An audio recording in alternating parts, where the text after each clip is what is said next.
Pregnancy education series में आपका स्वागत है। आज हम प्रेगनेंसी के एक और कॉमन सिम्टम के बारे में बात करना चाहते हैं, पैरों में सूजन आना। पैरों में सूजन आना प्रेगनेंसी में एक बहुत ही कॉमन समस्या है जो यूजुअली प्रेगनेंसी के चौथे महीने से शुरू होती है, 9वें महीने तक धीरे धीरे बढ़ती है और डिलीवरी होने के 1 से 1.5 महीने में बिल्कुल नॉर्मल हो जाती है। अभी टेंशन होती है कि भाई पैरों में सूजन आ रही है, क्या करें, क्यों हुई है। मोस्टली क्यों होने के 5 कारण होते हैं। एक, प्रेग्नेंट खुद होना। प्रेगनेंसी की वजह से जब आपका गर्भाशय बड़ा होता है तो नीचे पैरों में जो हमारी वेन्स और नसें जाती है उनके ऊपर दबाव डालता है। इस वजह से जितना खून वापस दिल तक आना चाहिए वो नहीं आ पाता है। जैसे किसी को लेफ्ट लेग में या किसी को राइट लेग में या दोनों लेग में सूजन हो सकती है। यूजुअली सूजन नीचे से यानी कि टखनों से शुरू होती है और धीरे धीरे ऊपर बढ़ती है। ये वाली सूजन मोस्टली शाम के टाइम ज़्यादा होती है, जब आप बहुत देर तक बैठे रहते हैं या सुबह से शाम तक काम किया होता है। मोस्टली सोने के बाद सुबह के टाइम पे सूजन आपको कम महसूस होती है। ये एक नॉर्मल सूजन होती है, लेकिन फिर भी आपको नहीं सोचना है कि नॉर्मल है कि नहीं है। आपको अगर सूजन है तो जब भी आप अपने डॉक्टर से मिलते हैं इस बारे में बात कीजिए, क्योंकि बाकी के जो 5 सिम्टम्स हैं, कारण है, वो डॉक्टर पता लगाएंगे उनमें क्या हो सकते हैं। दूसरा कारण होता है खून की कमी और प्रोटीन की कमी, जो हमारे इंडिया में बहुत कॉमन है।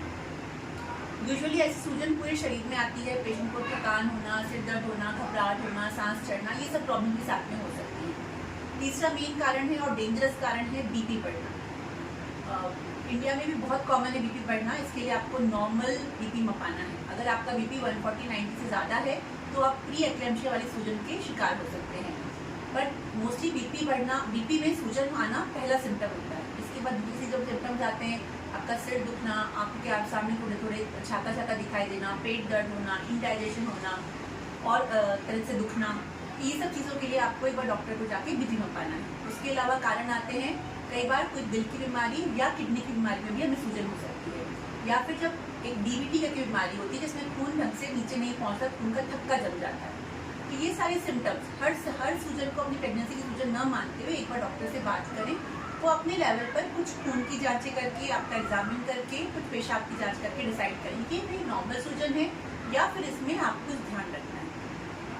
अब आपके डॉक्टर ने मान लो बोला आपका खून भी ठीक है, बीपी भी ठीक है, दिल की पेशाब की कोई समस्या नहीं लग रही है, मतलब ये नॉर्मल प्रेगनेंसी की सिम्टम है, तो भाई हम क्या करें। उसके लिए कुछ नॉर्मल घर की चीज़ें हैं जो आप करके अपनी सूजन से काफ़ी हद तक कम कर सकते हैं। सबसे पहली बात, पैरों को लटका के बहुत देर तक नहीं बैठना है।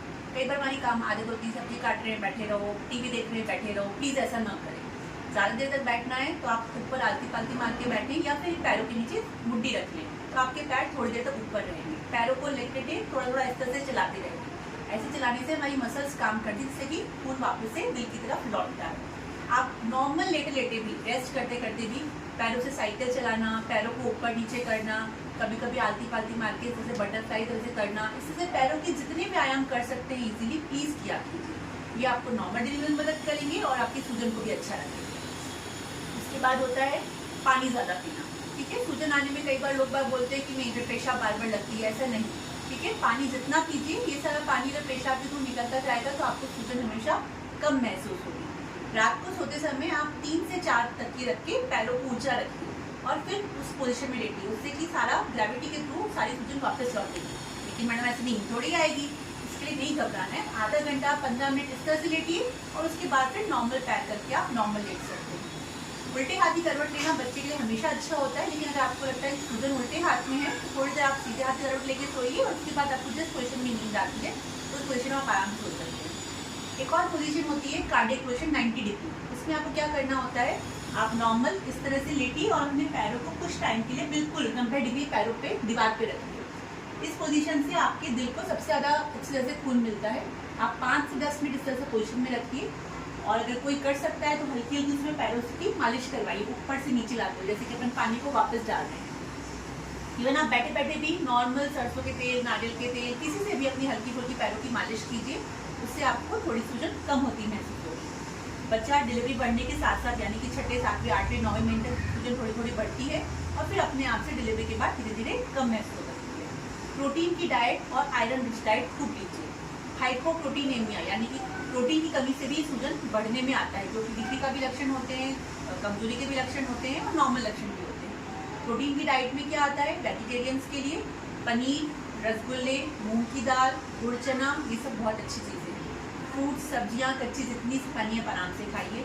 चिप्स, मैदा की चीज़ें, बाहर का जंक फूड से दूर रहिए। नॉन वेजिटेरियंस आराम से अंडा, जो थोड़ा बहुत वो लोग नॉनवेज खाते हैं, वो सब प्रोटीन के सोर्स है, जो आपको सूट करता है ज़्यादा लीजिए। चाय कॉफ़ी दिन में 1 से 2 टाइम, बस उससे ज़्यादा नहीं लेंगे। अगर आप वर्किंग हैं, ऑफिस जाती हैं, तो भी अपनी पोजीशन को इस तरह से चेंज कीजिए कि पैरों को थोड़ा सा ऊपर रहने का टाइम मिले, पीछे आपके रेस्ट पे यहाँ पे तकिया लगाओ और आप एकदम कंटिन्यूस ना बैठें और हर आधे से 1 घंटे में 2 मिनट का ब्रेक ले लें। पानी पीते रहिए, गर्मी का टाइम है, वैसे ही पानी की बहुत ज़रूरत है। ऐसा ये सब कुछ करके अपनी सूजन से काफ़ी हद तक 70% तक सॉल्यूशन ले सकते हैं, और उससे ज़्यादा कुछ है तो डॉक्टर है। Thank you.